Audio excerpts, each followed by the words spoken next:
Hello, today is April the 19th of 2022. My name is Rosa Guerrero. I'm interviewing Rosa Montes for the University Library Special Collections and Archives at the University of Texas, Rio Grande Valley, hereafter abbreviated as UTRGV. This project is in partnership with the Voces Oral History Center at the University of Texas at Austin. Please know, Mrs. Montes, that this interview will be placed in the University Library's Special Collections and Archives at UTRGV and shared with the Voces Oral History Center at the University of Texas at Austin. If there is anything you do not wish to answer or talk about, I will honor your wishes. Also, if there is something you want to talk about, please bring it up and we'll talk about it. The University Special Library Collections and Archives will archive your interview along with any other photographs and other documents you are willing to share. UTRGV University Library will retain copyright or non-exclusive right to the interview and any other materials you donate to the Special Collections and Archives at UTRGV. Because we are not conducting this interview in person, I need to record you consenting to make sure you agree with our interview procedures before we continue. So I'll ask you a series of 6 questions. Please say yes, I agree, or no, I do not agree after each question. So, do you give University Library Special Collections and Archives at UTRGV consent to archive your interview and your materials at the UTRGV University Library? Yes. Okay. Do you grant UTRGV University Library Special Collections and Archives right, title, and interest in copyright over the interview and any materials you provide? Yes. Okay. Do you agree to allow UTRGV University Library Special Collections and Archives to post this interview on the internet where it may be viewed by people around the world? Yes. Okay. Do you grant the University Library Special Collection and Archives consent to share your Zoom interview with the Voces Oral History Center at the University of Texas at Austin for inclusion in the Voces of a Pandemic Oral History mini project, which will include posting the interview on the internet? Yes. Okay, and as you recall, we previously filled out a pre-interview form. We use information from the pre-interview form to help in research. This entire form is kept in a secure Voces server at the University of Texas at Austin. Before Voces sends it UTRGV University Library Special Collection and Archives, we would have stripped out any contact information for yourself or family members so that will not be part of your public file. Your public file will only be accessible at UTRGV University Library. The final 2 questions ask for your consent on what I just described. So, do you wish for us to share the rest of your interview in your public file available to researchers at UTRGV University Library Special Collections and Archives? Yes. Okay. And on occasion, UTRGV Special Collections and Archives and Voces receive requests from journalists who wish to contact our interview subjects. We only deal with legitimate news outlets. Do you give consent for us to share your phone numbers or your email with journalists? No. No? All right. Thank you for your consent. Your experiences and stories mean a lot to us at UTRGV Special Collections and Archives. I do look forward to what you have to say in the interview questions I will now ask. Okay. All right, so let's get into it. So, Ms. Montes, thank you for your time. Like I said earlier, your stories and experience are valuable to us at UTRGV Special Collections and Archives and to our partners at the Voces Oral History Center at the University of Texas at Austin.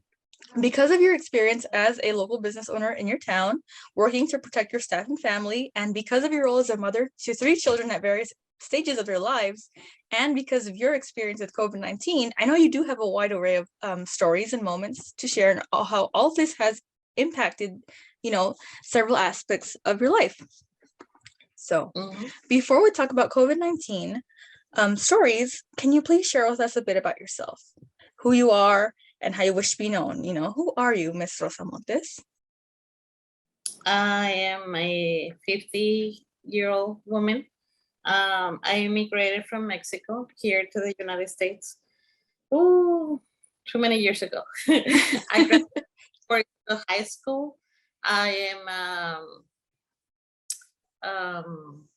am Catholic. I have 3 kids. I own a small business, and I do upholstery and sewing and draperies. and I don't exercise. Sorry. It's all right. Have any health issues or sequences left after COVID, Okay. except short breathing because I was uh, infected with the virus back in a year and a half ago. So Oh, yeah. okay. Mhm. All right. So I guess you are local, even though you did come from Mexico. So Yes. you sort of implanted yourself here in the community. You've made, a name for yourself. And well, let's get into the nitty-gritty. Okay. So this first section of questions is going to ask you to share your stories and memories from when the COVID-19 pandemic made its first impact in December to about the summer of 2020. So the Mhm. first question I want to ask you is, can you share any memorable stories about how you first heard or learned about COVID, by, radio, TV, or kids, social No, media?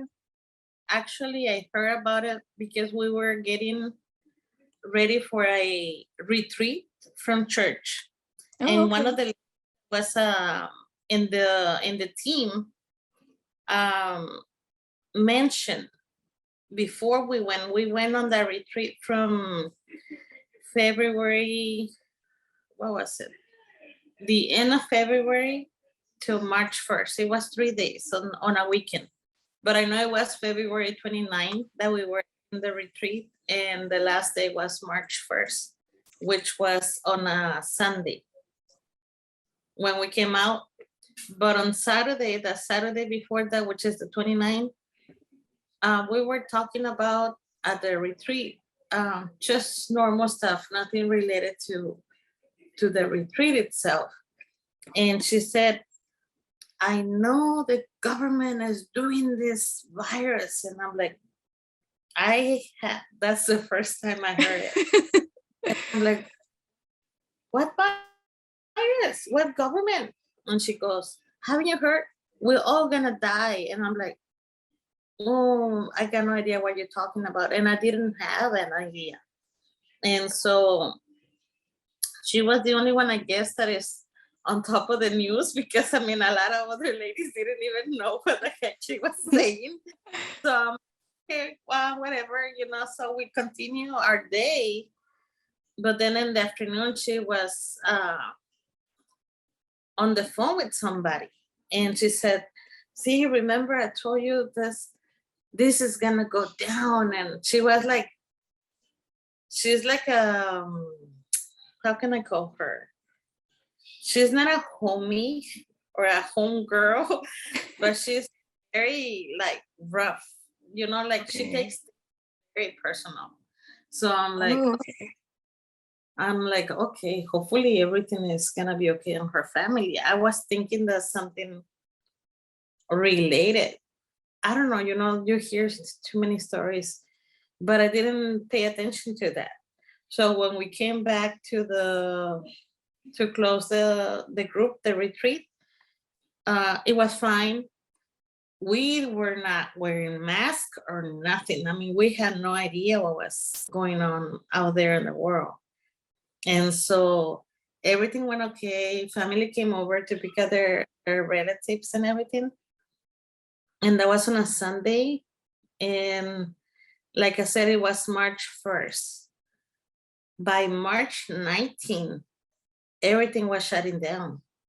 Even our church, our Catholic church, closed the doors. There Oh, was wow. not any public events or nothing since March 19th and on, you know. As a matter of fact, we just like opened up about a year ago, maybe, or 8 months ago, something like that, back to the public fully, like Oh, with since the vaccines are being out and working, mhm. is when the church opened up. Because Oh, before, okay. it's very serious. I mean, there was pews that were left empty and a lot of precautions. I mean, even we got scared because of the procedures, the way people were taking it. A lot of people didn't care. And I really didn't really pay attention because I'm like, a lot of people were saying, oh, I got the virus, but I don't feel anything. And I'm like, how can you not feel things? You know, if you're sick, you're sick. Yeah. So sick, it was one of those days that there was very limited people at the church. And so I had an itchy throat and I couldn't get rid of it. I was with the itchiness on a Saturday. Mhm. And then by Tuesday, I Tuesday. Oh, lost my smell. And I'm like, oh, this is one of the symptoms. So I'm gonna go to the doctor and have the test done. And I did. I went and they did the Q-tip all the way up to my eyes. And so it came out positive. oh That wow. same day that I tested positive, my second, I had two overweight cousins. They were super tall. They were probably 7 feet tall, but overweight too. Okay. We one of them died on Monday for COVID, the obesity got him, and the second one died on Wednesday of the same week. Oh, The same, that was fast. the same week that I got diagnosed, they only lasted a week sick, and Oh. they died. The two of them died one after the other. And the reason why it happened, because I asked my aunt and I said, how come they got infected so quickly? And being brothers, I mean, you guys don't live on the same house, like me and my husband and my kids. And she said that because they all hang out together. Oh, all So right. frightened, you know, like, oh my goodness. So now we really need to watch out who we hang out with. Yeah, yeah, But you have to. yeah, we were a stay-at-home shelter mandatory for about what, a month or a month and a half, something like that here in About, Portugal. About a month or a month and a half. And so we couldn't even go if it wasn't necessary to go buy groceries. You better not be out on the streets. So yes, I do remember that. yeah, I like the quietness of the time. And even that here at home, I didn't do a lot, but I had to go feed my cat at the shop, at the business. Mm-hmm. So every chance that I had to go to the business by myself, because I mean, there was nobody else working, Okay. I'll take advantage and do a little work. So it would just be you by yourself It in the just shop? me, yeah, it be just me by myself at the shop, Okay. because the ladies that I work with, they're older, and I was really afraid that they were gonna get it. Okay. But one of them got it. The younger one, she's 65 right now. Mm-hmm. She and she noticed, and I noticed that her mind got I guess distress. Okay. All right. She was forgetting things. Oh, But I okay. mean, economic impact at work, we didn't really feel it No? because we were behind on jobs. You know, we Okay. have already in order. We had things pending, so it Yeah. really make a lot of difference on the economic impact with the money. You know, money flow, cash Yes. flow. Yes. But it did an impact on how it affected the people, the employees. Mm-hmm. Okay. It, So, because I mean, that was the hardest part, because nobody wanted to get out and get a ticket. You know, yeah. like went over to work, and we're not treated like essential workers. Okay. Uh, Since you guys guess were the upholstery, it wasn't, seen as yeah, essential work. yeah, because we were not doing anything for hospitals. I mean, on those days, the essential workers were like nurses, doctors, restaurants, police guy, like law enforcement. That was essential, but not us.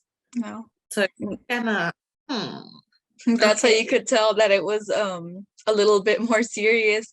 You have answered a lot of my questions actually. We're still at the beginning here.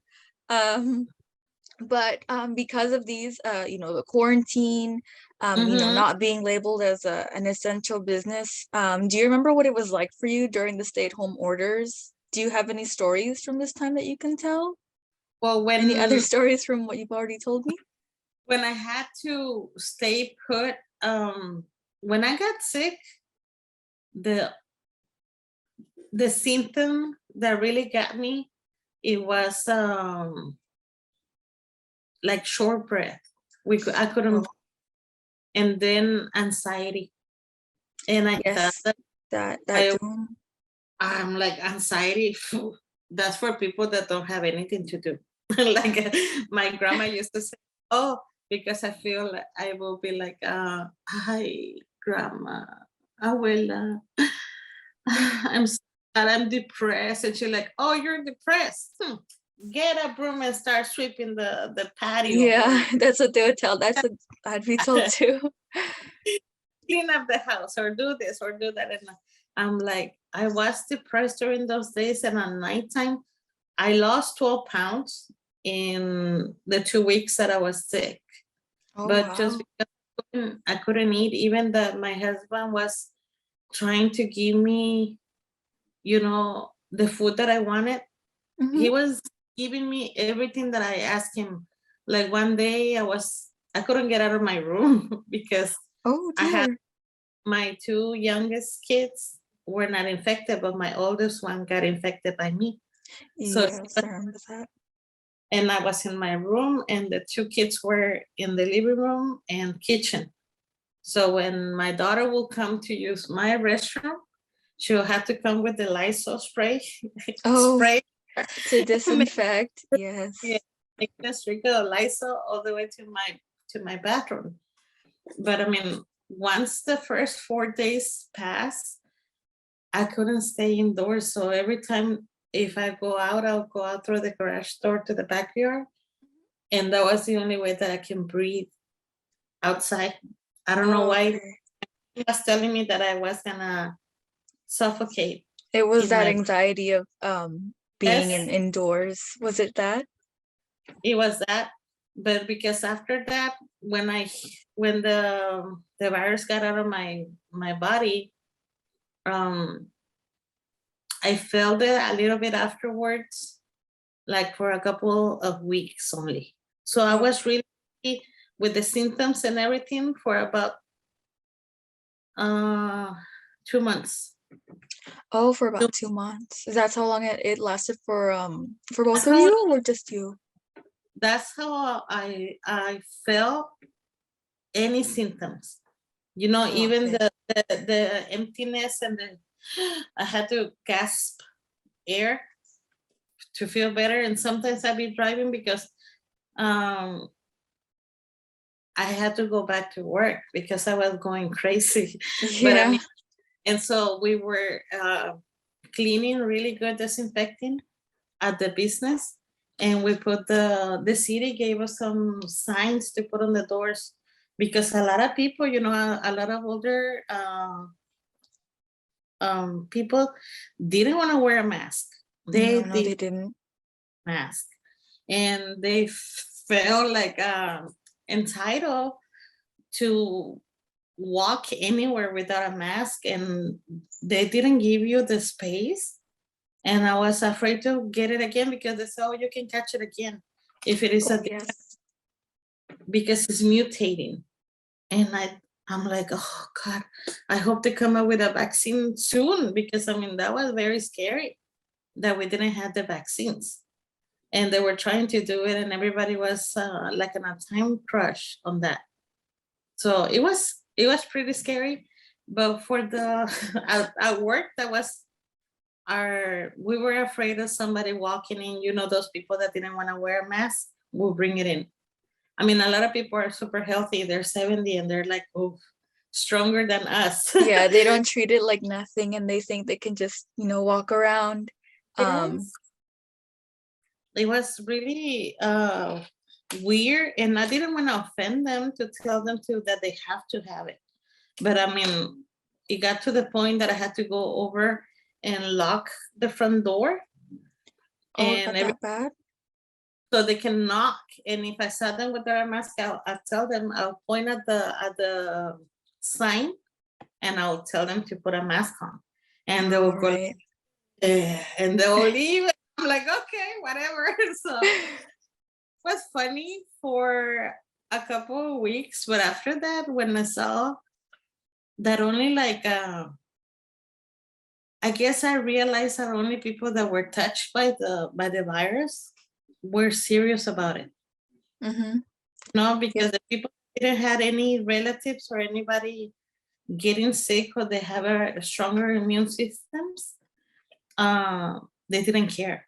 They couldn't see how They, it really they could, affected people. yeah, yes. And when Irene, the lady that I told you that she got really, really, um, her mind, it's like she got early Alzheimer's. Because Oh, she really forget. She was working with us for 6 years, doing the same thing every day, cutting, doing zippers, doing sewing, doing the little welfare around the cushions. yes. She forgot how it was done. Oh, And one day she said, "You know what? I can't do it anymore. I'm sorry. I quit." And I'm like, "How you gonna quit? You know how much work we have."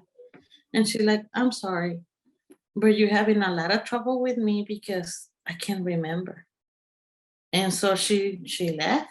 I couldn't she stop left. her. No. Yeah. So Oh, I'm like, yeah. it was kind of funky and weird because I know I got anxiety, but I knew who everybody was, and I knew how to, I remember everything exactly how it was. But she really had a really hard time. She She was couldn't. the I know that got sick from COVID and didn't came out really good. And another issue that she had, she was losing a lot of hair. I Oh, okay. too. And Iris, my niece, she lost a lot of hair. She said every time I would brush during COVID when she was sick, and she gotten so far she has gotten sick twice. Iris, she's in Austin. Okay, I all was right. sick once, and that lady that I'll tell you, my coworker, she got sick and she lost hair too, just like everybody else. But also, she couldn't dye her hair anymore. Oh, she couldn't? No, because the white hair that she had, it will not be covered by the dye, by the hair dye. It was kind of funky. It But I was? mean, as far as people that I knew, and a lot of people that I knew, they were all dying because of heart attacks. And so I called one of my cousins that is a doctor, and I said, because he said that I can die quickly because I'm anemic. So I got very low blood count. And Okay. he said, COVID will go after your blood and it will coagulate it. That's how a lot of people are getting heart attacks and seizures and even strokes because of the blood will get clogged up in your veins. Okay.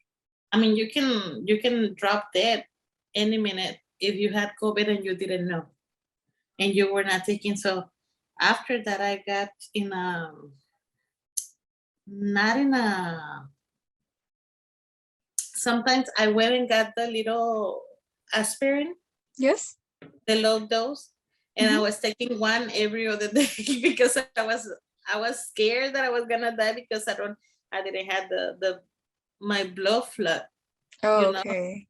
So, but now, I mean, I'm always on iron, but but I learned that a lot of people and everybody, and when I asked them how did he die, like very important people from here from the community died. A lot of businessmen. Yes, yes, I did. Billy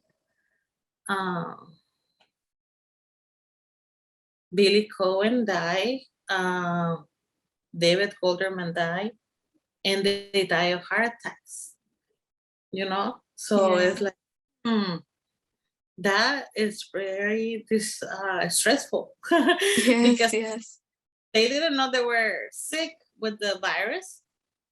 I guess they never got tested. I don't know if they did an autopsy on them or something, but I'm like, that something so frightening to the community.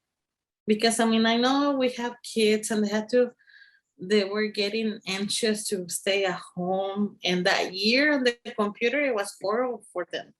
I feel sorry for all of those kids because their learning was not the same.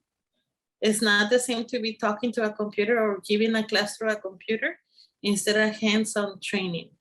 And I was kind of scared when they went back this last year, but I'm like, it'd be even more scary to start thinking on, of depression and things like that. So I It, started thinking a little differently. yeah, because I'm like, I don't want them to start going dark and don't. So So, those were like those were like your sources. Like yeah. for example, over the last few years, any news media, social media, or other sources, like you said, your doctor, those are what you kept relying on, for your news for COVID and for, the school and the community. That's Mhm, what you relied on? mhm. Oh, Yeah, okay. I was saying a lot more. And because I stopped listening to the news, because for me it was really, I mean, why are they giving out the numbers? Yeah. Oh, related cases, oh, so many deaths. It just was bringing people down, So I'm like, what are they saying the numbers? I mean, yes, more be careful if you go to Hidalgo County because they have a lot more cases than Cameron County. Yes, but we have stores that we go to McAllen, to get our leather hides for our couches that we were working, or the foam, like for the cushions on the Yeah. seats. Hmm. And we had to travel that way. And they were saying that there was a lot more people, that the virus was stronger on that side of the of the area. And I'm like, well, crap, why do we have to know? I mean, I don't want to know, I just want to be careful. So we went and got the N95 mask as soon as they were available, because they were gone for about a year. Yes, they were gone for a long time. Yes, nobody had access to them. So even that we ordered them, like on Amazon, and they took forever to come in. But we finally got the good ones, and we were not thinking that we can go out and do things. But I saw how people were like, I don't know if you noticed, but restaurants are fuller now. I mean, what's what's the big deal? So it used to be like you go like to, let's say, to Texas Roadhouse, and they'll ask you to sit for a few minutes while they had an empty table for you to sit. And now it was 15-20 minute wait. Right now it's an hour and a half, and it's super packed. Not just the little restaurants, no, the bigger restaurants like Cheddar's is packed all the time. Olive Garden, Cheddar's, all of those big name restaurants. I noticed that since the pandemic and over, they're being busier. They have a lot of customers, and so I'm like, is it the money that the government sent? I mean, because a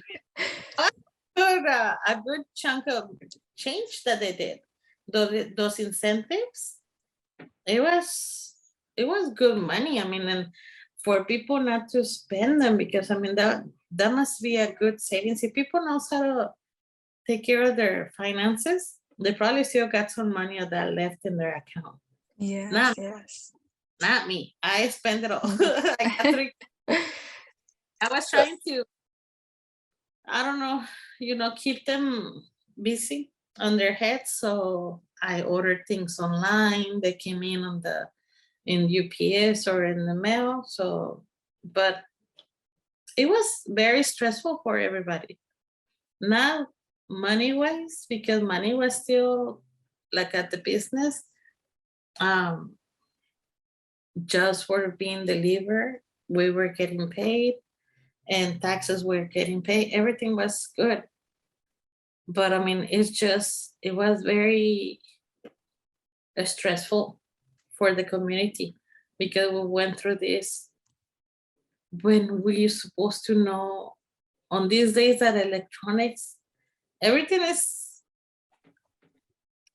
that's why, and now I know why the lady was saying that the government had to do with this, because a lot of people thought she's one of those ladies that thinks that the government can infuse viruses into the society and that we can be manipulated by the government. And I'm like, and so many people that die because they didn't want the stupid, I'm sorry to be saying these It's things. all right. No, it's all right.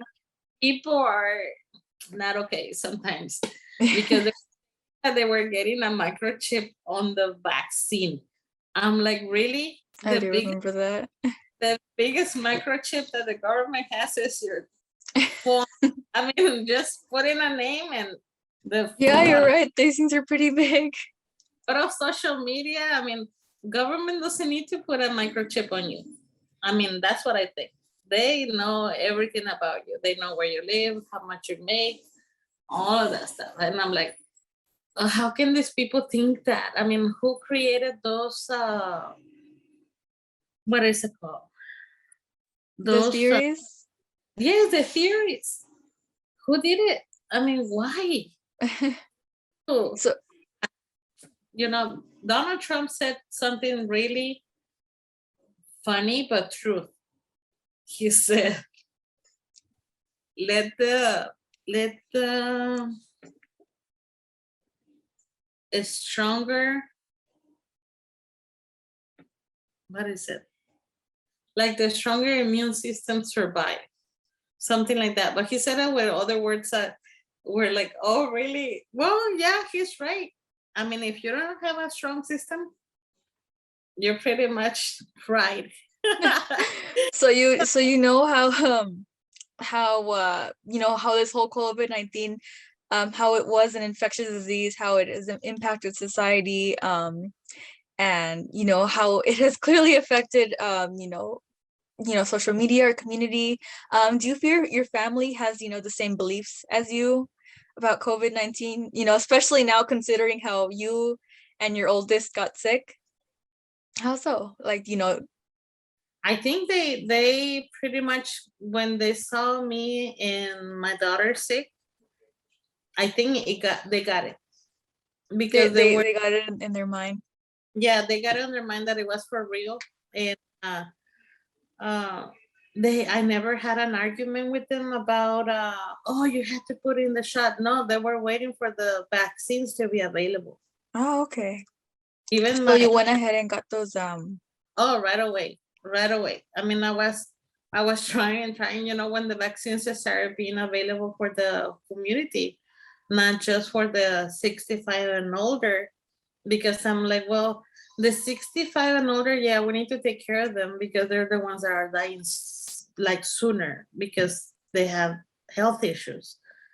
But what about the 40 and over? Because we are out and about and we're doing things and we're working and we're getting mixed with people and we need them too. So little by little, you know how they did 65 and over, and then they did the next group and the next group. But I mean, the moment that they became available, I was there. And everybody like, oh no, wait for the Johnson and Johnson. And I'm like, no, I'm taking whatever is available. Hopefully it's the Pfizer vaccine. I'm the one getting it right away. So we all got it the moment that we're available. We got it. We were going places with the mask on. I couldn't breathe with it, so I tried to stay away from people. Like at work, if we were not expecting anybody that day, they will lock the doors. And I'll just work on my sewing station. And Maria will be about 14 feet away from me on her sewing station. And that other lady was on her little sewing station too. You know, and we were about 14, 20 feet away from each other. So, but I mean, we took it very seriously. Okay, all right. You know, and nothing to happen to anybody else because I knew how it affected me, how badly I felt. How seriously you had caught it within the house, that anxiety that you had gotten, the the lasting symptoms long after you had gotten COVID. Yes, yes, it was scary to give it to somebody, you know, even if somebody that you care for or you work with. I mean, it would have been really, really difficult to give it to one of them, you know, and them passing. I mean, I'll feel so guilty. So I'm so glad that nothing happened and we're all vaccinated now. So we feel a little bit more trustful Okay. that it's under control now. And I hope, and I know that they keep on saying that it's mutating and it's changing and it's more dangerous, but it has given us a way to, how can I tell you, to prevent. Because Prevent now, getting it again. yes, now we know Okay. that we need to wear the mask.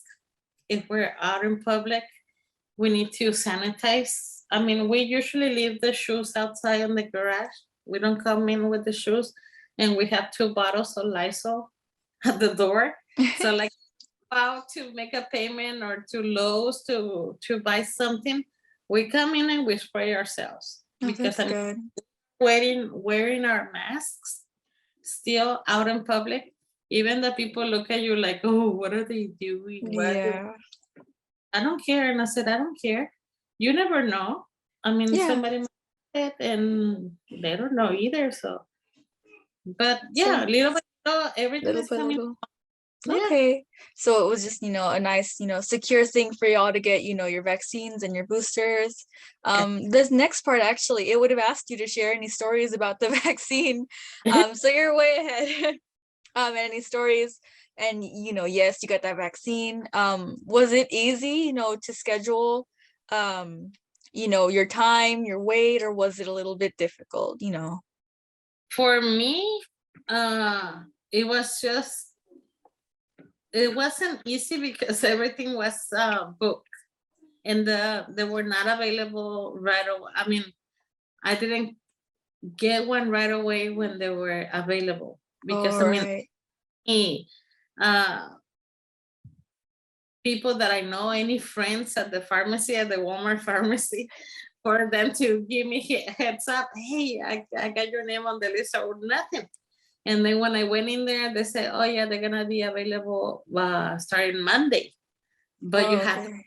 appointment online. And I'm like, oh yeah, I hate to do things online because I always create a password and ID and all of that. And I'm like, oh, that was the only part that was hard to do. But I'm glad that I was able to do it because I did my appointment, and after me, like 3 weeks after, the group age for my kids was available. Okay. So they went in right away, and I guess it was more vaccines coming to this community, and not a lot of people were taking advantage of them. And still, a lot of people are not vaccinated here. But I mean, that's a personal. That's a very personal decision, especially considering, how many of the people here are travelers, from Mexico or from, places like Minnesota, Canada, New York. So they Which, do affect our rates a little bit. yes, yes. I mean, the winter Texans loved it because they said we're here, we feel safer because it's not as crowded as back home. And I'm like, well, you know that there are some people that are not vaccinated here. Oh, we know, but we stay away from them. And I'm like, how do you know?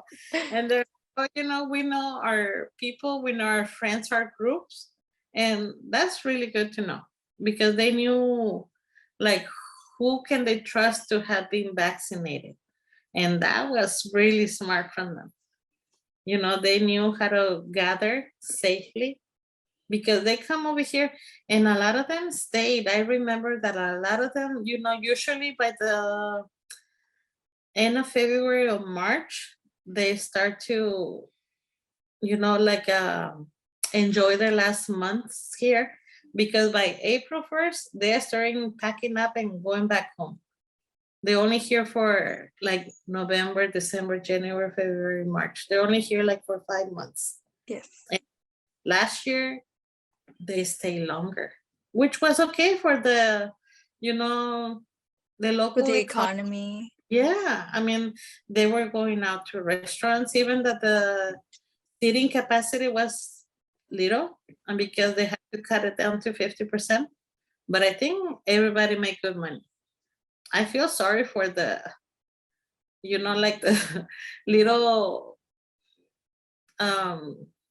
stores, the little restaurants, the walk-in restaurants on the island, because I saw a lot of people that didn't care, didn't respect the mask mandate. And my daughter, when she was working on one of the restaurants, she said it feels really bad to be so frustrated because she said my manager, she couldn't tell this guy to stop spitting because she said he was ordering and we can see his spit. And I'm like, we should have said, hey, sir, there's a sign on the door. No, she's like, forget it. There's no way that it's gonna be they're not gonna pay attention to it. So No, they don't. everything, I mean, the economy was okay. I think a lot of the owners, the restaurant owners, they did upgrades to the restaurants. New restaurants open up because of the economic incentives that the government gave. I know a lot of people that took advantage of that. Even our church got invited to take advantage, of the loans that the government was issuing to the businesses. But I'm very good friends with the lady from there, the secretary, and she said, well, we're not a business. And I'm like, I know you're not a business and you don't pay taxes. So I'm like, well, that's it's good that you got invited, but it's supposed to be for the little owners, for the small business owners. Yes, We, yes. we got invited to do it, but it was supposed to be like for keeping the employees working. If you got the loan, you must maintain your employees working. And, well, two of my coworkers are retires. So they have All right. already got their money from retirement. The job over there is just like to fill in or to put away. Or just, yeah, it's not, to have it back there. yeah, it's not necessary money. They don't work because they need to. They work because they want to. And they get paid well. So but we didn't apply for that loan. So No. but it's okay. We Okay. survived. You survived. All right, Ms. Montes. So these next few questions I am gonna ask you a little bit more, about how COVID-19 has affected you regarding your health, which I think you did answer both of my questions for those. And your family and your business. You have, like I said right now, you have answered most of my questions, but I think I do have a few more questions for you to answer for me. Considering how you already got COVID and you shared with me how that did affect, your well-being. It did give you some anxiety and, you'll have to kind of, change your mind a little bit, dealing with your isolation. Oh, actually, speaking about that, did you guys have to change, any of your, your thinking during isolation, maybe some of your routines? Well, when I was sick, I couldn't even talk to my kids. I had to text them. from my bedroom to the living room. Just I couldn't see them face to face. But no, mm, like I guess I spend more time outdoors because I needed it to be out there instead of in my bedroom. Because of that little anxiety you had. Yeah, because of the anxiety I had. But I mean, after I felt better and everything, and I went back to work with the mask and everything. No, pretty much everything stayed the same. Oh, okay, that's good. You got to keep your routine. You got Yes, to recover it a little bit after recovering yourself. it was kind of difficult to go and buy, like eggs and milk and everything that we needed from the store because there were long lines and then there was no toilet paper anywhere to be found. Oh yeah, I remember that. Were all of those um basic necessity items not available. It was kind of like, I said, now I see on the Facebook that a lot of people are taking advantage of. I mean, they were selling rolls of toilet paper for like $10 a roll. And I'm like, really? I mean, They I call don't know. those scalpers, I think, in some other communities, but I think the same would apply. Scalpers. Yes. Yeah, I mean, for me, it was taking advantage of at all of the situation. And it's not okay, but I guess, yeah, you know, we survived. We So made it we made through it all through of the the work, sellouts in the stores. everything. There was no bottled water. I mean, it's okay because we usually don't buy water. We go to the water mill express and we fill out the big gallons. But I Oh mean, yeah.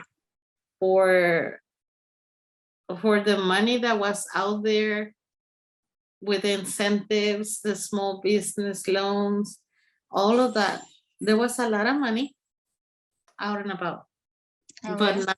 nothing to spend it on. No. So I mean, no, we didn't change a lot of the No. routines. It's just difficult Está to bien. go buy things that you Just needed. just going out and getting the things that Yeah. that was it. Okay, well, Yes. that was something that was recoverable from, and I'm glad that we all made it through that really hard part of the pandemic. Uh, Um, now, Ms. Montes, we're going to cover questions that we'll ask about your family. So we're as you mentioned earlier, we talked about this. You have, three children, two of which are in school and one who, works with you. Well, now after working at the smoothie shop, mhm. as a mother, what were some of, your naturally motherly worries before that you had, before the, the brunt of the pandemic came on that you had about your children's education and their well-being?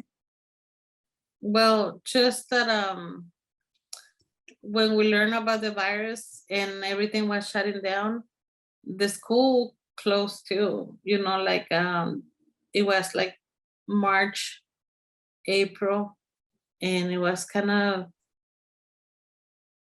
a lot of uncertainty.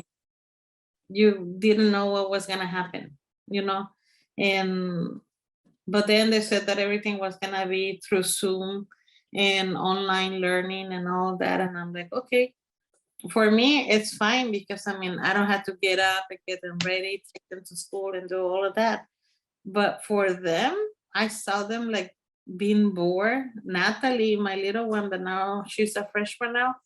She was in 8th grade back then, and she failed Oh, 3 classes because it was too boring. And she said, how can I concentrate and do work on the same place that I relax?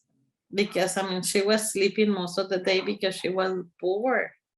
So that was something really bad that way, like through education not being like in person, being taught in person like they are right now.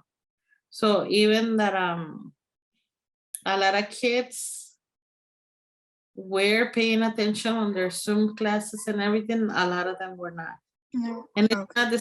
it's not the same. But I mean, I was just I'm happy that now they're back in school Okay. and that like most of the kids are vaccinated, and it's good. It's good. I like that because the parents are being responsible. Yeah, that's good. That way you're a little bit more safe. I, I feel safer. No, I even they have this app from our school here. They asked to do that app, that Dr. Owl app, so they can check in before they go to school. And I keep on telling my kids, and I'm like, I say it's a waste of time because I mean, if you're gonna feel sick, I didn't have any fever, and that app is asking just for fever. And if you're oh, not hanging out, have you been with somebody that might be infected with COVID? You don't know. Nobody's gonna tell you. I mean, the last thing people wanna worry about you is that, "Oh, I got the symptoms." They're not gonna tell you. You're gonna figure out when you get it because you're not even gonna know where it comes from. I oh, mean, that happened to me. You don't know where it comes from. So I just think the little app that they're asking, they're still asking for it. It's just a little waste of time. yeah. Don't have fevers. A lot of people didn't get a fever Nope. there, but now I feel safe with them. All of their friends are vaccinated, and they're doing good. They're Okay, passing. that's good. So those are Mhm. some worries that the pandemic had, those are some words that came to mind. What were there any other ways that the COVID-19 pandemic, added new worries, about your children? No, it was just that Just you, that? I didn't want them to feel stressed out. Oh, okay. Oh, yes, because they were not going out. I mean, we tried to, like I said, keep them entertained. We bought a Switch, a Nintendo Switch, for them Oh, okay. to play and do their own little gaming because it was something that you don't need to be in a group to game online. So Oh, yeah, that's right. it, Distance learning, there's distance gaming as well. yes, yes. No, but I mean that was the only issue with me, for them not to be able to ask questions or raising their hand, and being. I mean, because usually when I went to school, uh, the teacher will come to your desk and tell you it's right there. Like, Yeah, is it, if you didn't get it on the board there, I'm gonna teach you right here. So, but now they're doing great. They're passing, the two of that's them. I'm good. 8 A's on his classes, and hopefully he's gonna graduate in May. And Oh, now awesome. she's a freshman and she's doing really good. She's passing, which means that they do need to be in person to be learning. So Yeah, it does yes. have a very drastic effect, Uh, being in an environment where yeah. you're constantly around a learning material. Yes. You know, um, as a parent, when you had COVID, what was the most stressful part about being a parent sick with COVID? As you told me earlier, um, you know, did your husband help you much during the time that you were ill? He did everything because he was not infected with the virus. It was only me and my daughter, my older daughter. So he was in charge of doing the dishes, doing the food, talking to them, because I always told him, I said, you need to communicate with the kids. Don't just be taking care of me and Jessica because they're over there alone in the living room on their rooms. So, and he's like, how can women do this? And I'm like, what? Just put the dish from breakfast and I had to be cooking already and getting more dishes dirty. And I'm like, well, that's the way a woman's. That's the way it is. All housewives go through the same thing. Even people, women that work, because I mean, they have to take care of their family before they go to work. And that's the way it is. You get up early, you do the cooking, you prepare your lunch to go, and you leave some dishes in the sink for you. When you come back in the afternoon, you finish them. But that's the way it goes. And That's he the way it hated is. it. I don't know how you do it. And I'm like, well, I mean, you have to make time and finish. You put meat to simmer or cook or whatever, and then you are at the sink, and then you go back and forth from the stove to the sink into the fridge. That's the way. But I no, think you would enjoy Salt of the Earth. I think that's a movie that you would enjoy.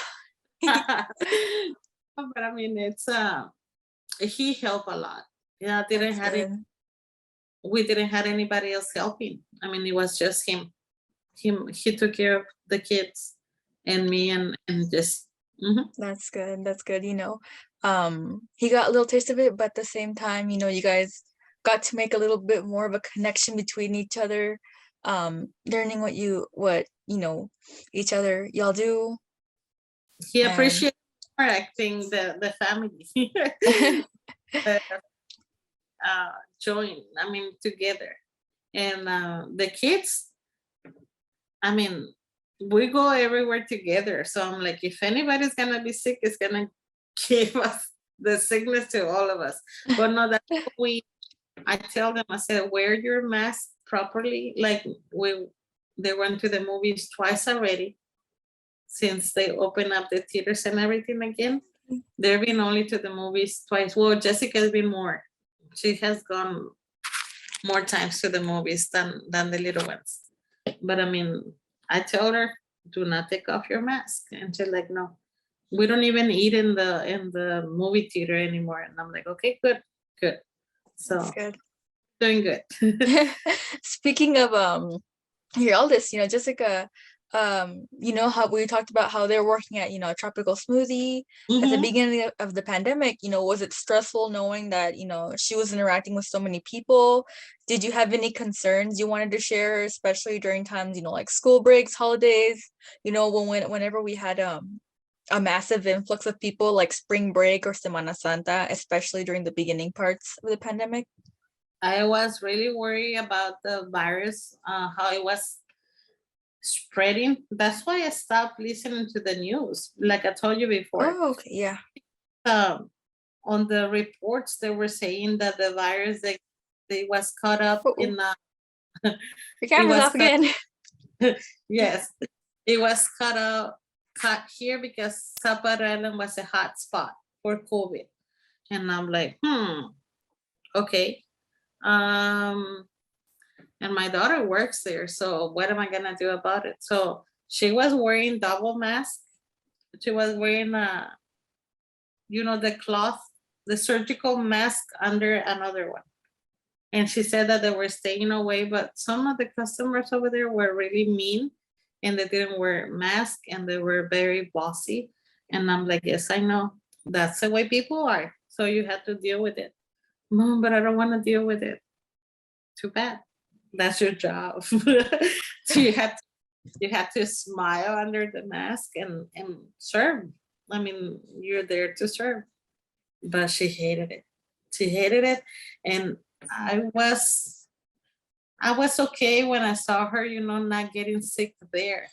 But I was very happy that I caught myself sick and told her not to show up because she was off that Tuesday that I lost my sense of smell. She was off that day.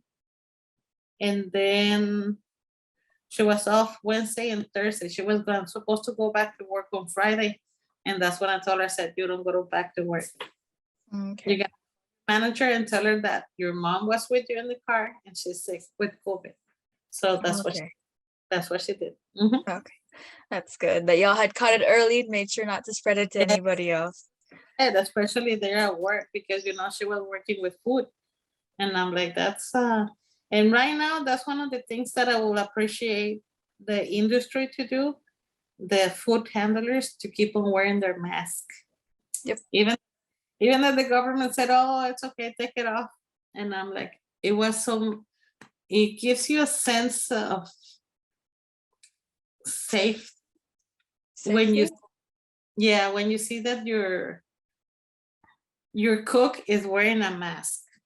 It's like, okay, I know that he's not gonna be sneezing or on top of the food. Getting you sick, indirectly via your food. Yes. I mean, for me, it's a peace of mind to see the servers with the mask on. I know a lot of them don't like it, and some of them are not even wearing them anymore. But for me, it gives me a peace of mind to think that nothing is gonna be spit on your food. Yeah. So it was not like that before, and I'm sorry if I'm offending anybody, but I mean, it just makes me think that it's safer. Yep. Because, Not not much with the gloves, because hands, I know that the waitresses and the rest of the people don't touch the food with their hands. And I know that clean hygiene hands at restaurants is like the first priority on the local restaurants. They have to have clean hands to work on food. But I never in my whole life thought of particles from your mouth to come out when you're talking or something and yeah. going, that is food. So Yep. after pandemic, because at the beginning they were explaining, 6 feet apart from each person, because when you sneeze or you cough, 6 feet is safe. And I'm like, what do you mean? I mean, when you sneeze like loud, like I do, I sneeze very loud. I was probably gonna reach 12 feet because I'm one of those that is achoo, really loud. But I know I never do it up in the air, like here. I usually try to sneeze into my shirt Yep. most of the time. That and to the elbow, none. My arms are too little. They don't reach. So, but I mean, I always usually sneeze into my shirt. But they were showing, how when somebody's people and they had that light, they were doing like a profile with a light, and Mhm. you can see like All little the pickles. And water. yes, I'm like, saliva from talking? Ew. So I never thought about it. So now it has been happening that we go out to eat. Like we went out for my husband's birthday, for Anthony's birthday, for Jessica's birthday, to eat at the restaurants. But the people, the wait staff, they're wearing masks, which gives me a peace of mind. That's good. They're doing good. They're doing good. It's good, considering those water droplets and all that, um going back to, your eldest, when they did come down with COVID, did you worry about her condition? In your mind, did you ever think, what would happen if we went to the hospital, if this got worse? You know what? I never thought about going to the hospital. No. No, for some reason, I heard how people were dying in the hospital, and I'm like, oh, God, give me the strength to survive this virus at home. I don't want to Yeah. end up. So one of my friends told me what to do. They had teas, cinnamon tea, and take vitamin C and zinc. So he got me like 2 or 3 um, vitamin C and zinc, like tablets to take, Mhm. and how we kind of like help alleviate a little bit the symptoms by taking that. Okay. I mean, she only had fever, I think, for a couple of days, but very light fever. Oh, okay, So that's good. we never thought about it, not even going to the No. hospital. Oh, No, okay, after that's good. the doctor said that it was if the symptoms gotten worse, to not do not hesitate and head over to the hospital. But we're like, no, we're okay at home. I mean, the Okay. symptoms are horrible to think about going to the hospital. No. Okay. No. Mhm. Okay. No. Well, that's good that it didn't get any worse. Y'all stayed Yeah. safe. It didn't progress any worse. And, I'm here talking to you. And, I was able to set this up, you were able to set up your iPad, with Jesse. I'm very glad that, you both are here talking with me and sharing your story. Um, Speaking of your story, I know that you have, your two brothers, right? I got three Oh, brothers. three brothers. I Got- know two of them. yes. How have they been faring, during the pandemic? Do they have the same worries? One of them's a parent, that you have, where are they now in 2022? Well, the youngest one, that is the one that works with me, he was the very first person that I knew in person that got COVID. He got Oh, it. He got it in June. Like he got it right away in June. okay. And but I told him to stay home. I didn't want anything to do with him. But he was calling every day, and he was just with a light fever. He did get the diarrhea Mm-hmm. and also anxiety, also like me. That doom, that Yeah, anxiety. Mm. same anxiety as me. The oldest one, he didn't get COVID at all, and he's in the reserve, in the Army Reserve, and Oh, he okay. wear a mask. He didn't want to vaccinate. He didn't want to do any of that stuff.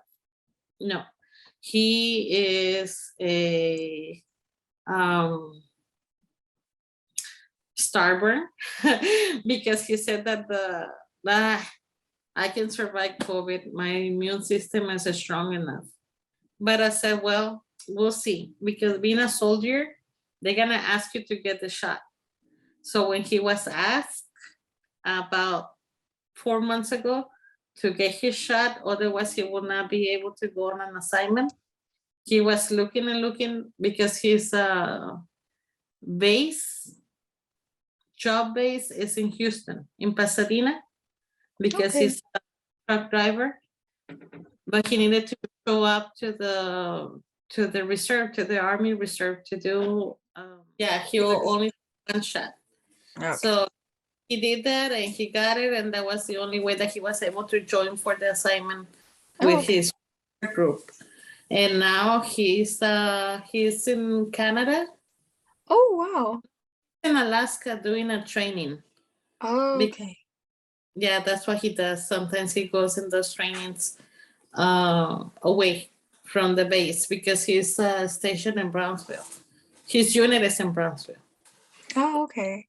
One, he lost his sense of smell for about a year. Now he finally got it back. Oh, okay. That's good.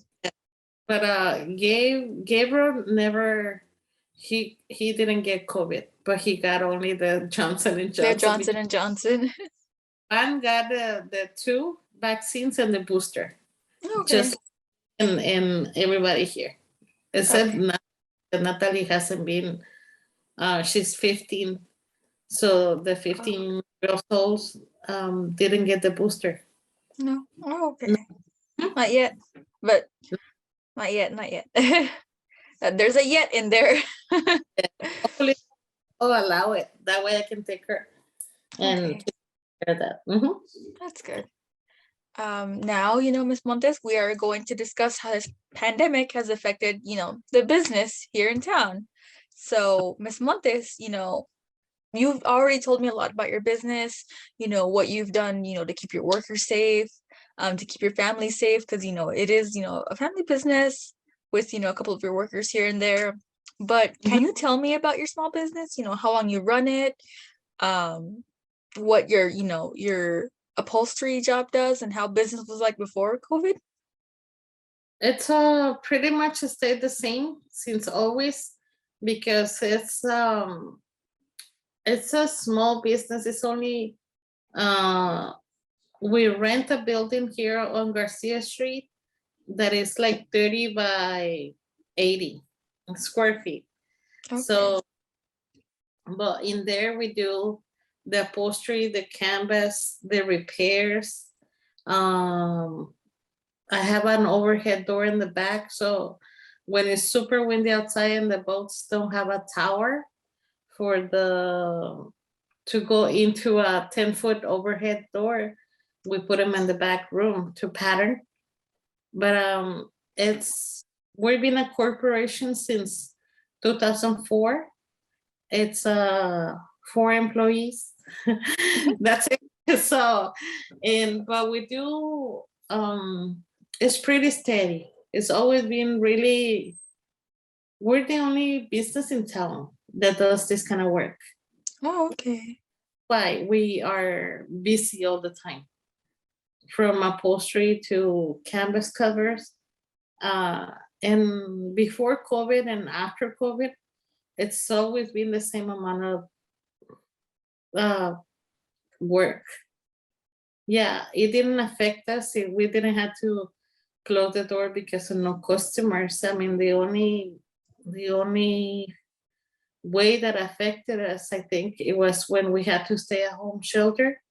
Because like I said, I mean, I had to go still and feed the cat, but it was only me working for a couple of hours because I mean, if they saw my car over there parked outside the business, they'll go and give me a ticket because that's not my home.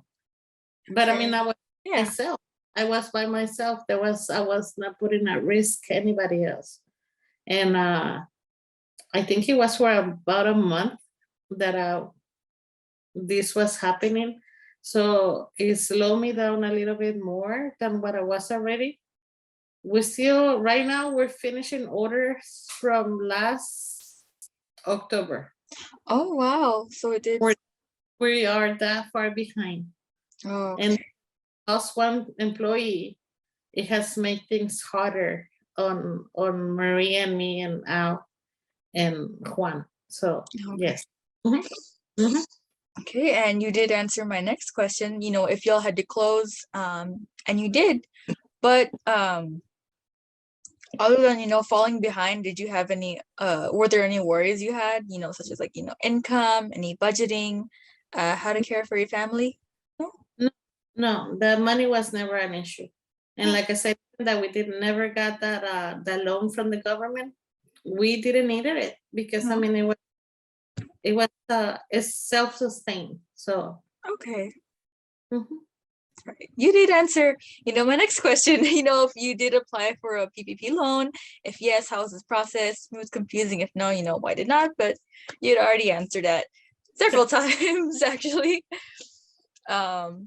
You had shared with me earlier how your family runs the business, and did that make work a little bit easier during the pandemic? What was it like? Yeah, it was okay. I mean, even when my brother that is in charge of the customer care in the front, and I'm a worker in the back room, and my husband is the upholsterer and the worker too. So it's like 3 workers and the customer service, which is him, and now Jessica. But I mean, it was not difficult because he was sick first before all of us. So when he was sick, we did close the door Okay. because I didn't want any distractions. I needed to finish the jobs that we had pending, and even the people were not allowed to be out and about. But I mean, we knew they were gonna be lifting the mandate, the state of shelter mandate sooner or later, and we needed to finish those jobs that we had going. So yeah, but everything went pretty smooth, except for those days that we were supposed to be at home. Okay. Mhm. All right. How much of your practice did you have to change in order? Because I know that you did mention that your brother had to stay home, Jesse had to come in. You guys have had to, pick up some work because somebody left. But other than that, how much did you have to change in order to be accordance with laws, regarding social distancing, symptoms, capacity? Were they easy or were they a little bit tougher to tackle? No, for us it was easy. Like I said, when I saw that people were coming in with no mask, we closed the doors and we make sure to have that sign on the door. And every time they will knock on the door, we'll go and show them their sign so they can put on their mask. But I mean, other than that, our business is not like a Whataburger or McDonald's or Walmart that everybody was allowed in, or 10 customers at a time. We don't get, but No, like customers per day. none of that big rush busyness. no, we're okay. We were okay always. And, if we needed to go see somebody, we make sure that we had our mask, our glasses, our shoe covers, because I'm like, I don't want to bring from my exterior into these people's homes. And we were very hesitant to go to meet somebody in person in their condo, like for measuring windows and things like that. Because I'm like, I don't even know if these people disinfect. So that was our only, like worry, that we had to go and see so and so, let's say at the Sapphire or at the Isla Gran or at the Los Corales. So it was that was it was like a little worry in the back of our head. What if these people don't disinfect their home? And here we are, and go up to that home, to that condominium, and measure their windows, and we're gonna get infected. And people were really nice to allow us to get our Lysol with us by ourselves when we were going into their homes. I mean, they understood that we were being very cautious. We were very cautious. Right now, a lot of people have lifted the little guards, which is okay, because everybody should be vaccinated by now. Yep. Oh, but yeah, no. We didn't have to change a lot, but just little worry here and there, Yeah. how to go and do our business at the condominiums, at their homes. Okay. Yes. All right. And you have answered a couple more questions that I had here. Doing upholstery, has it helped, staying away from all the people, for your own protection, staying behind the locked doors? But as you mentioned earlier, you guys locked doors and you'd spray Lysol for the upholstery and the condos that you did go and visit. Yes. And I want to ask you this right now: was it possible to work from home? Consider you had those, big boats, or maybe if you took some pieces home. No, I didn't. I was never able to work from here. The only thing that I did here, it was because I was sick, and to pay the taxes, I had to do them from here. But that was the only, it was like paperwork. Oh. But no way I can work from home. I can't. There's no way to bring in those big old bolts into your garage. Not that in here. So yeah. So now, considering how your restrictions have begun to lift more often, you mentioned earlier, people are going out more. Yeah. How did you feel knowing you would be able to work more like before? Not exactly before, because you do have the masks and the distancing, but is it a good feeling knowing that people are going out more? Were you worried about customers becoming a little bit more lenient than what they already were? Well, we lost a lot of our customers, older people. Oh. Just because they, like I said before, they sudden deaths, heart attacks and things like that. But it was really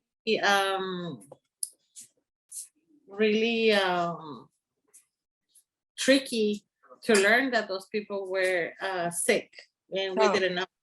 So little by little, there were cards, coming in the mail saying that we're sorry to announce that Mr. Freisted passed away, or Norma so-and-so passed away. So for us, it's,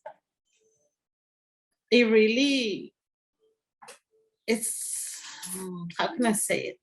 It was kind of sad to learn the news that people die because of COVID.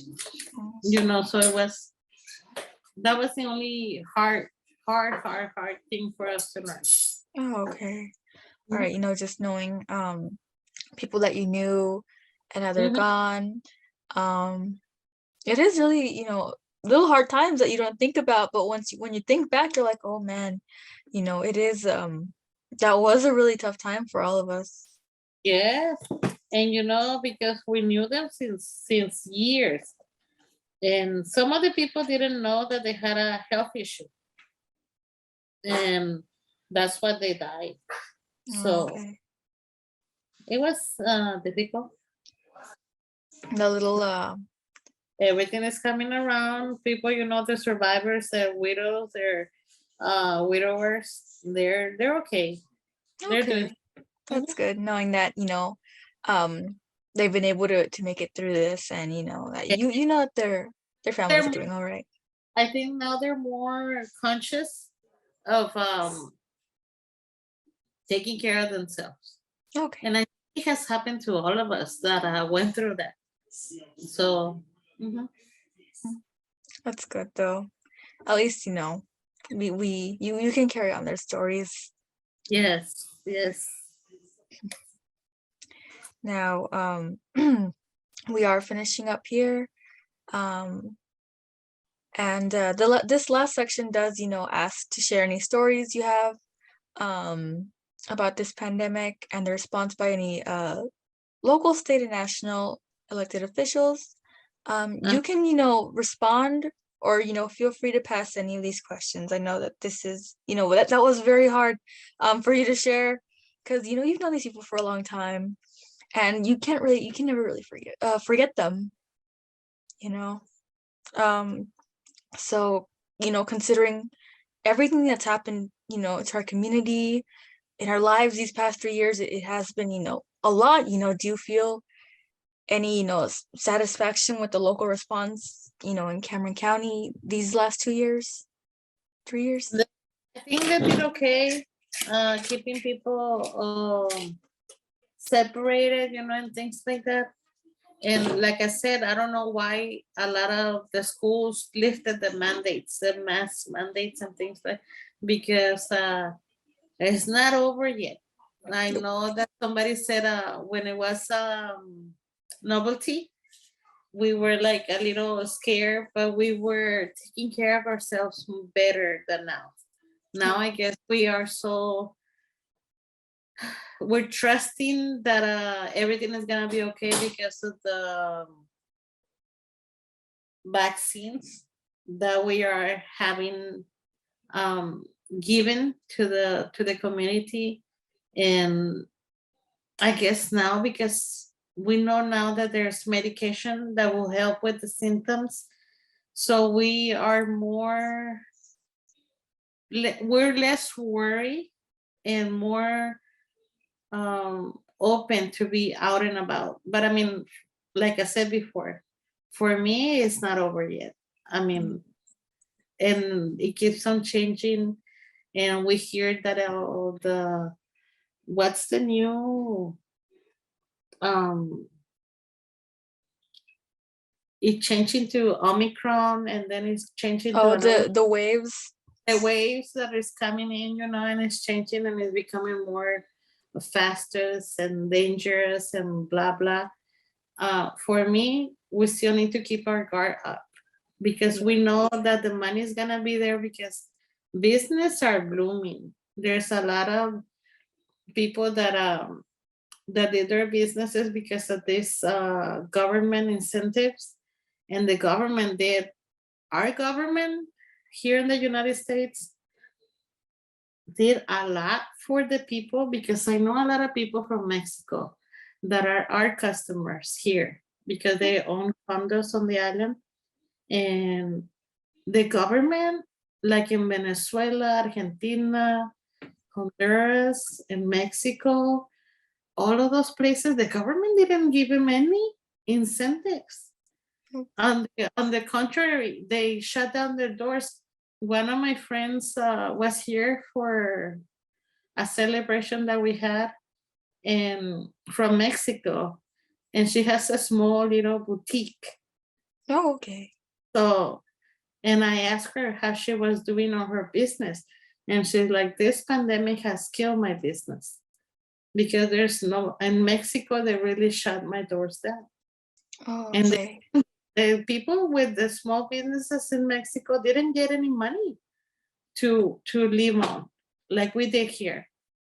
Like the people that was able to get a grant, a loan, it was to survive, to make their business survive. In Mexico, they didn't do that. No. They didn't get any help, not personal help, like we did. Mm-hmm. They're getting money like Like our head of stimulus. yes, the head of the household were getting the stimulus for the personal and the kids. So we got over $5,000, I think, in incentives. And then the businesses that were able to apply and get those loans, because it was a lot of money be given away to the small business to survive. Bigger cities, like California, LA in California, New York, Chicago, all of those big cities that have a lot of people, the money wasn't enough. Here in the valley, we had money, like even people that didn't own a business before, Mm-hmm. but they were working out of their homes or they were starting to be entrepreneurs, uh, beginning an idea, they were able to qualify for the loans. Yeah. And so now they got a little business or a coffee shop or a gym, with Oh, the that's with right. There were a couple of gyms that opened up. Even a distillery, I think. yes, and even the tattoos, the Mm. tattoo bar here down the street. I'm like, we don't need any more tattoo shops. Those are not necessary, but hey, they got money, They so got it's their stimulus and they're able to make their business. their money. Yeah, so but no, I think the government did great on helping out the community, their people, Okay. because mm, no other government did it. Nope. Nobody else did it. I mean, at least here in America, which is where I know. I don't know if across the Laguna If in they Europe, if they got anything else. I don't know in Italy or none of those countries. I don't know if they did it over there, but I mean, Yeah. here in America, Latin America, South America, they didn't do it. No. Nobody did that. So, well, I guess Pretty- we're We're we're okay. Were you satisfied with the state response, to COVID-19 led by Governor Abbott these last couple of years? I don't know what, because he was the first one that said no mask. Well, we need the mask, even that he don't want us to use them. And if we're free to do it, we're gonna do it for safety, just for safety. I know that a lot of people say, "Oh, but the virus is so microscopic that it's still gonna go into your system and it's gonna get you." Yes, but at least now we know how even the flu season was down like 80% from previous years because everybody was wearing their mask. People So were wearing their masks and washing their hands. washing their hands, wearing their masks, staying away from sneezing people and coughing people. Let's keep on doing it. Let's keep on doing it. It is 100%. it's not gonna kill us to stay away. So Yeah, it's not gonna kill us to stay a little bit more hygienic, as one yes, might say. yes. Mhm. Let's see. Now, here's the next one. How do you feel about the national response to COVID-19 led by President Trump in the year 2020 and then President Biden from 2021 to our present day? I think, like I said before, the government did really good. But I think with President Trump was in office, it was like the beginning of this mess of the pandemic.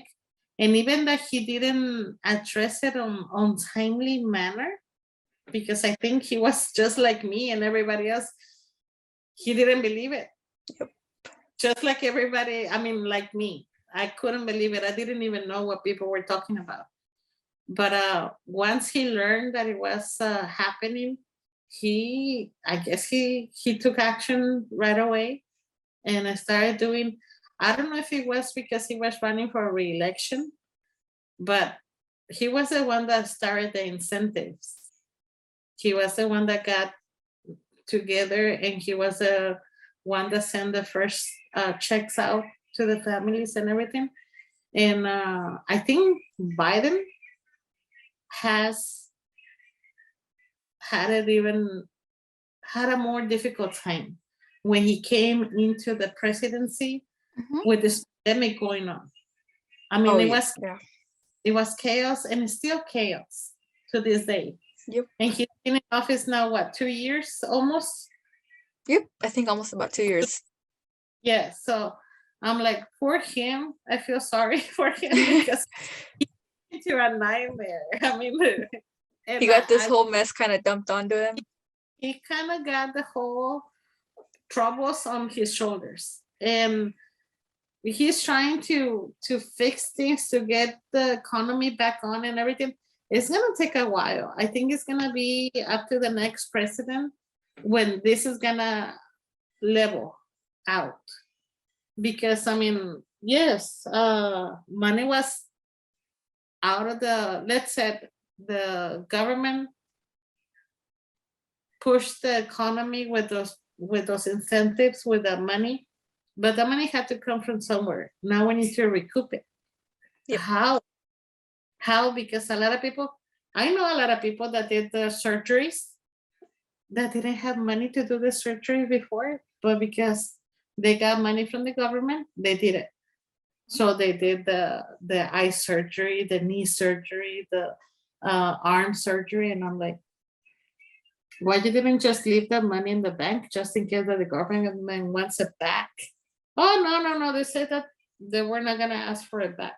And I'm like, okay, more power to the people. Yep. Speaking of power, if you had the power of political office to respond to COVID-19, what would you do a little bit differently? Just keep the mandate going. Now, it has not been eliminated totally. Mhm. And it's just a little, like I said, like I was telling you with the people that handles food, it's just a little bit more peace of mind. Yeah. Instead of doing a mandate to take off the mask, don't do it. Just leave them on. Leave them on just for a peace of mind. Yeah. Because we got little children that cannot be vaccinated yet. So just for them. Just for that. Yeah. Oh, yeah. Mhm. Let's know, just keep it a little longer. Now, this is a special year in our national democracy because it is a midterm election voting year. So do you plan to vote? And if so, is the issue of COVID going to factor into your vote? No. No. No. I don't think it should not affect anybody into voting, because I mean, everybody that is trying to make a difference is gonna be out there trying to make a difference. And I think everybody, all the people that can vote, they need to go out there and vote instead of withholding from voting. Okay. Because if you don't exercise your right to vote, I think other people can do whatever the heck they want to do, and your voice is not gonna be heard. If you really want to change, I think everybody that can vote should vote, just because that's the way it should be. And even like that, I mean, I heard something that people are looking for power, and power is like a sickness. It makes you sick. You want to get more and more power. So if people have been in office for a long period of time and you don't see any change from the time that they went into the office to now, I think it's time to update those chairs. Yep. At the I agree with Senate, you. at the judges' chairs, everywhere, general attorneys, whatever it is to be out there, listen to to their propositions and just change out. Because I mean, you should not give a person the power to do as they please, because they're there to serve the people. They're not there to serve themselves. Nope, 100% for the people. But it happens, so let's keep on changing. I mean, if you can vote, go and vote. And if you're dispersed from your best friend because your best friend is Republican and you're Democrat. So you're still gonna be friends, but one of you is gonna be with the one point of view and the other one is gonna have another one. Every mind is different. So Yeah. yeah. Alrighty. So, building off of that, will you consider the national response to the COVID-19 pandemic in your vote for presidential candidate? I don't think it should be attached to that No. because other issues. Yeah. There's a lot of other issues. The pandemic, some way or the other, little by little is fixing, you know. Yes, to make the stronger immune system survive. Maybe that's a way to say it, like Donald Trump said, Mr. Trump said, Mhm. because yes, the weak immune system, they have all died by now.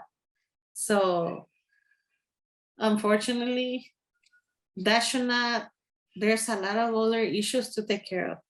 The pandemic is gonna itself, little by little, with the help of the Department of Health and all of the hotshot doctors that they have working, it's gonna fix itself little by little. People are gonna learn to get around it and not to get infected, to survive it, I think. And there's other issues. I mean, gun violence, people, anybody can carry on now guns anywhere they go just because people want to give more power to the industry. It's okay. I mean, you got the right to defend yourself. But what about the law enforcement? What are they gonna do? If every home has a gun, where's the law gonna be? Yeah. You know? So there's other issues that we need to address because this is a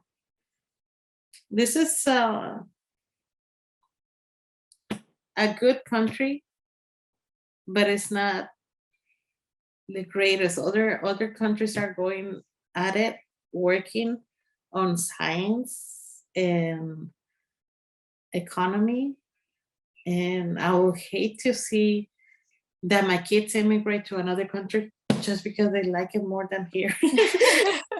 All that hard work I put into coming over here and they want to go somewhere else. And when people are trying to get here, and you kids that are US citizens born here and everything, they're like, oh, I want to move to Norway because it's nicer over there. Or I want to go to France, or I don't know. I just don't want to see. I want math and science and the economy to be better. I mean, if you have a good economy, I guess, I don't know. I just wanted to feel safer in that way, in the way of reconstructing the economy, doing better with roads and bridges. And there's places that got very little people because of the sand dust or whatever it is that happens. I was listening one day that the government will give you land if you move to an area. And I'm like, why are they giving that? Because there's nobody there. Yeah, but I mean, there's a reason why nobody's there. Hello. Yeah. No, I don't think the pandemic or the COVID, none of that stuff should be an issue for voting. I mean, because there's more things to be fixed. Yeah. Yeah. Mhm. Yep. Now moving on, is there any sort of help or aid you could have used at the peak of the COVID-19 pandemic to make your life a little bit more manageable or less stressful? Or, is there any assistance you wish you had at this point in the pandemic? No, I think like I said before, I think they addressed it really good. The the stay-at-home shelters and the timing from the time that the started to the time that they developed the vaccines, and the kind of the way they issue the vaccines to the people. I Mhm. think it was okay. I think Okay. with Was a they did good. For me, okay. that For you, they did good. yeah. And speaking of you, what impact or purpose do you hope that your story may have on listeners of any of our Voices of a Pandemic digital archives? Well, just to keep the faith going, because um, this is what got us through, trusting on the government that is going to try to do their best for the people. And I mean, I know that they're doing everything they can with what they have, because I mean, being so new, this virus being new and mutating the way it's doing, I think they're doing a good job so far. So Okay. far, from the Trump administration to the Biden administration, I know that it was like a load up of heavy load on the Biden administration, but I think they're surviving good. Mhm. That's good. All right, now last question. Is there anything else you would like to share with me about your experiences with COVID-19 that I have not asked about? I think we could cover everything, because, like, business wise, we were not affected that much at all. The cash flow was there, the job was there. Unfortunately, a lot of people that I see, they took advantage of when they let them go from their jobs with that Mhm. unemployment letter that they went to collect unemployment. Yeah. I think that was taken advantage of. I mean, Oh, okay. because I mean, I couldn't not fire myself. I would never fire myself of none of the employees, because I needed them. But like in other people places, like the water parks, there was no people for the water parks. There was no people for a lot of the restaurants and places like that. But when people started coming out to do back to normal, all of those people that were put on unemployment, they should have come back to work. That Yep. was my only issue, because Same like here. across from our home, there's some like government assistant apartments. Oh, yeah, And those. man, those apartments are full of people that none of them go to work. And Oh, so I'm like, well, why are they living on? And they're like, well, from all the money that they have from the unemployment, when oh, they okay. get the unemployment checks. And I'm like, I said, see, even the government solve all of those Also, solicitors free. They're yeah. living life. They're having a good time. They're eating well. They're having babies like crazy. That's what the pandemic did, I think, because we have a lot of newborn babies in the area. So, Uh-huh. but everything else, I mean, like I said before, they found a way. They went around it. They worked with the CDA. Um, so the Department of Health and all of those, and I think they did good. They moved fast enough to find a safe vaccine, and for me, that counts a lot. That counts a lot. Mhm. All right. Well, those are all the questions, and you have answered them very well. Thank you, Miss Montes, for sharing your stories with me. Um, and also for the Voices of a Pandemic Oral History Project. And I do hope that you have a good night, you get a good night's rest, and you'll have a good time in the morning. Thank you very much for sharing your time with me and sharing your stories once again. I just want you to know that I'm thankful. You're welcome. You're welcome. All right. Thank you very much. And well, good night. Goodbye. Bye bye.